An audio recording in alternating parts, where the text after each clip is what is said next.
one day.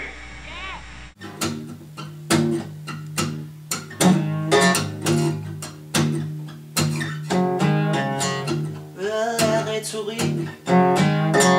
Hvad er retorik? Det er for eksempel at overbevise et menneske om sine synspunkter.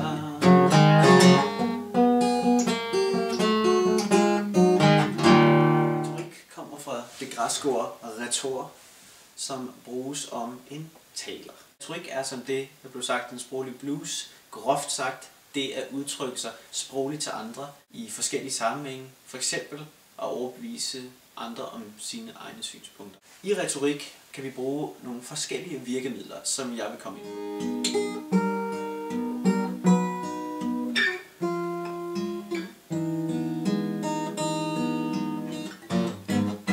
I retorikken kan vi bruge mange ting, når vi skal holde en tale, for eksempel, som jeg vil tage udgangspunkt i.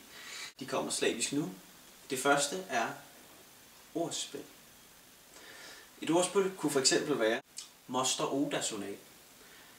I stedet for Måneskinsonaten, kalde det Moster Oda-sonaten. Moster, måne, Oda, skin, altså et ordspil. Næste sproglige knep, jeg vil fortælle om, er det, vi kalder en anafor.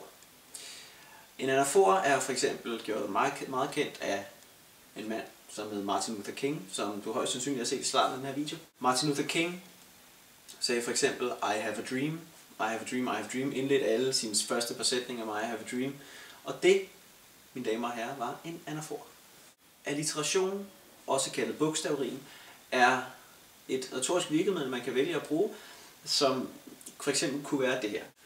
Jeg skal lige sige, det her det er ikke mit eksempel, det er et eksempel, jeg har fundet på Gybdansk. Et eller andet hjemmeside. Purpuren blodig blåner billiardplan. Grunden til det er alliteration, og derfor et retorisk virkemiddel, er på grund af, at alle de 3-4 ord, de lyder ens, fordi de begge to alle sammen starter med B eller P. Og 2 af dem har også L i starten, og billiardplan har det næsten i starten. Derfor minder jeg ordene om hinanden, og derfor er det alliteration.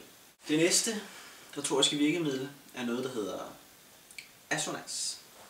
Assonans er det at gøre det samme som alliterationen, bare med vokalerne i stedet. Groft sagt, så for eksempel at sige, tag din spand, fyld den med vand, gå dernæst over land, så er du en mand, er et eksempel på ikke assonans. Jo, det er sgu rigtigt, det var sgu assonans. Virkemiddel er det, som hedder antitese, som er det folk gør, når de sætter 2 modsætninger op over for hinanden. For eksempel kunne man gøre det, hvis man holdt en tale om historie, så kunne man sammenligne Tyskland før 2. verdenskrig med Tyskland efter 2. verdenskrig, og stå og køre dem op og ned hinanden, ligesom vægten, som man har set i mange taler.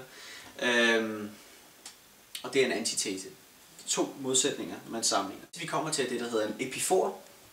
Martin Luther King har også brugt det her, og det gør han netop i modsætning til det der med I have a dream, det kommer i starten af sætningerne, epiforen kommer til sidst i sætningerne. Han vil for eksempel sige, I have a dream. I have a dream today. Og han vil sige, I have a dream today i slutningen af sætningerne. Det vil han sige op til flere gange, og der brugte Martin Luther King epifor. Hyperbel, også kendt som overdrivelse frem og forståelse, er når jeg som taler vælger at overdrive mit argument fuldstændig for at I kan forstå, hvad jeg siger. Det kunne fx være, socialister vil tage alle jeres penge. De er kommunister. Det var et eksempel på en hyperbel, hyperbel. Interjektioner er det, jeg lige gjorde der. Som modsvar til hyperbel vil jeg nu komme ind på det sproglige virkemiddel, som der hedder ironi. Der kunne det fx være Helle Thorning, der svarer tilbage til Anders Samuelsen.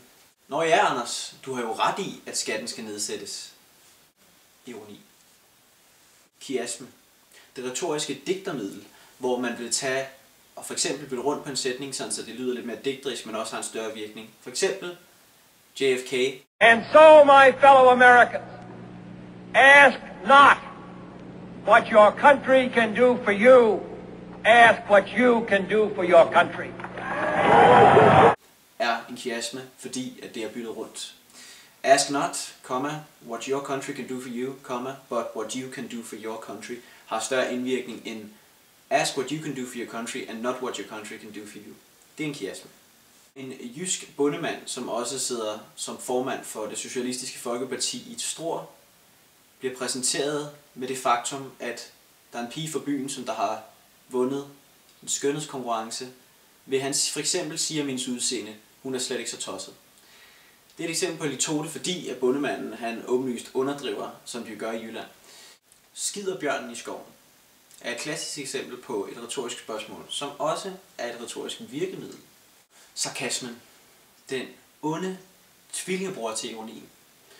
Her er det ikke kun det, at man siger det ene og mener det andet, det er også, at man faktisk er ude på at nedgøre den anden. Et eksempel kunne være, ja, selvfølgelig vil jeg købe en drink til dig, du er jo bare så lækker. En sammenligning. I den her instans, der mener jeg sammenligning på den her måde. At finde klassisk musik på Nørrebro er ligesom at finde vand i Sahara. På den måde, man siger noget, som lytteren ikke har noget forhold til. For eksempel at finde klassisk musik på Nørrebro, hvis det er en person, der ikke kender Nørrebro.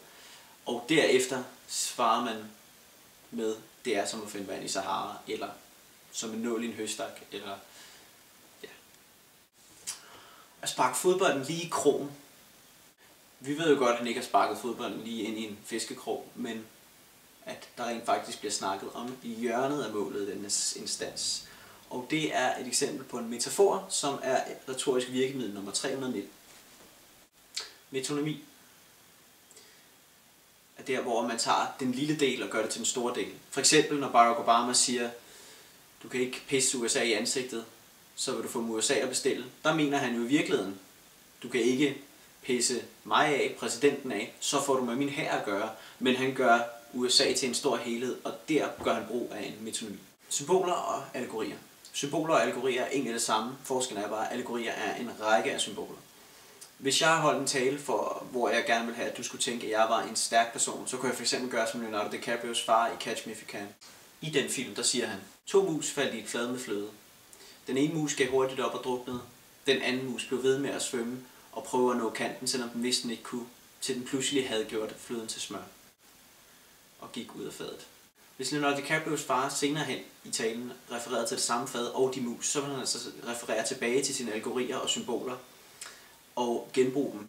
Så kunne han fx senere referere til fadet, som kunne være symboler på forhindringer i livet, eller referere til en ny mus, som kunne være en ny stærk person, afhængig af hvilken mus han refererede til. Jeg vil